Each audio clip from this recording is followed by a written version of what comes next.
Nothing changes when you try harder. Everything changes when you think differently. Most people miss this shift, and it costs them years. Most people believe life changes when circumstances change.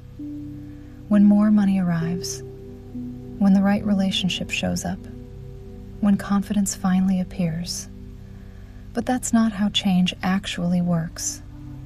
Life doesn't respond to effort first. It responds to inner position. You can work harder. You can think positively. You can visualize all day and still feel stuck. Because the real issue isn't effort. It's where your mind is standing. Most people are standing in resistance, even when they want growth, even when they want peace, even when they want success. They don't notice it, but it shows up in subtle ways. Overthinking, waiting for proof, needing reassurance, trying to control outcomes.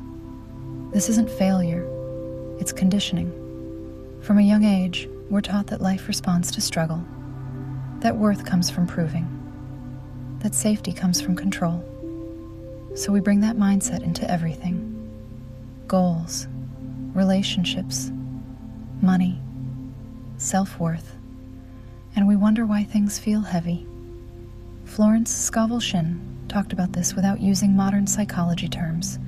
She said life is a game of cause and effect, but not external cause, inner cause. The mind you bring to life decides how life answers. Not your words alone, not your actions alone, but your assumption. Here's the shift most people never make. They try to change results instead of changing relationship. Relationship with themselves, with uncertainty, with timing, with expectation. Think about this. Two people apply for the same opportunity. One is tense, internally bracing for rejection, needing it to work. The other is calm, open, expectant without pressure. Same action, different inner posture. Life responds differently, not because one is luckier, but because one is aligned. Florence called this working from the end, not emotionally forcing success, but resting in the assumption that order already exists. That doesn't mean doing nothing. It means doing without strain.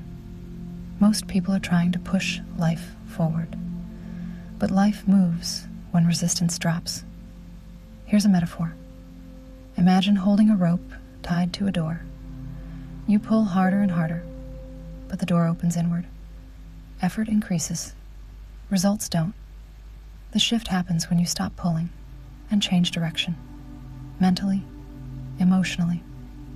This is the mental shift that changes everything, from trying to get to allowing to move, from proving worth to assuming value, from waiting for confidence to acting from quiet certainty. Florence believed imagination wasn't fantasy. It was alignment, not daydreaming, but inner agreement. You don't imagine to escape reality. You imagine to choose a position, and position shapes experience. Let's make this practical. Think about money. Most people say they want abundance, but internally, they expect delay. They expect struggle. They expect disappointment. So even when opportunity appears, they hesitate. They doubt. They overanalyze. The issue isn't money. It's inner readiness. Florence would say supply already exists, but the mind must be prepared to receive. Prepared doesn't mean perfect. It means open. Here's another example. Relationships. People say they want love, but they carry tension, fear of loss, fear of being misunderstood. So they show up guarded. They test instead of trust. They brace instead of connect. Again, effort isn't the problem. Inner posture is. This mental shift isn't dramatic. It's subtle. It sounds like this. I don't need this to work, but I trust that what's aligned will. That sentence alone changes nervous system response. Breathing slows. decisions sharpen, energy steadies. Florence didn't teach emotional suppression. She taught emotional authority. You don't deny fear. You don't fight doubt. You stop letting them drive. She believed words shape consciousness, but only when they match inner consent. Affirmations don't work when they argue with fear. They work when they replace inner posture. Instead of saying, "I will succeed," try standing mentally in, "I am guided." Instead of, "I must fix this," try, "Order is already moving." This isn't passivity. It's precision. Life responds faster to calm authority than emotional urgency. Let's slow this down. If this feels familiar or uncomfortable in a good way, stay with it. Sometimes the shift happens quietly, and clarity comes later. The mental shift is moving from reaction to assumption. Reaction says, "What if this goes wrong?" Assumption says, "Whatever happens supports alignment." Reaction watches outcomes obsessively. Assumption stays present. Reaction waits for permission. Assumption moves naturally. Florence called this faith, not belief without evidence, but confidence without tension. You see this in confident people. They don't rush explanations. They don't chase validation. They don't overpromise. They're relaxed.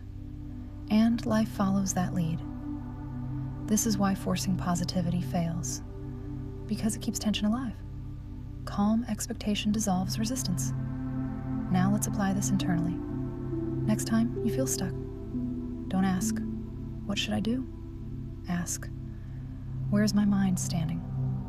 Am I standing in fear, in pressure, in waiting? Or am I standing in trust, in openness, in quiet authority?" You can shift this in seconds. Pause, breathe, release the need to control outcome, then move. Florence believed divine intelligence organizes paths. Modern language would say intuition and opportunity align. Same truth, different words. This shift doesn't make life perfect. It makes life responsive. Things move faster. Conversations change. Timing improves. Not magically, naturally, because you're no longer blocking flow. This is why some people seem lucky. They're not chasing. They're aligned. And alignment is learnable.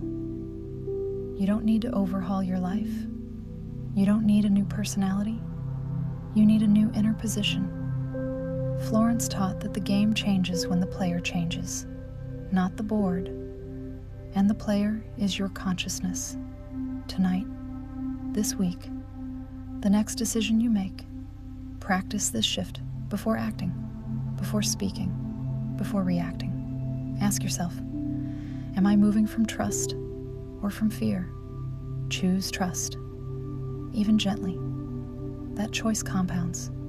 This is the mental shift that changes everything. If this message resonated with you, share your thoughts in the comments, or explore more teachings like this in the playlist.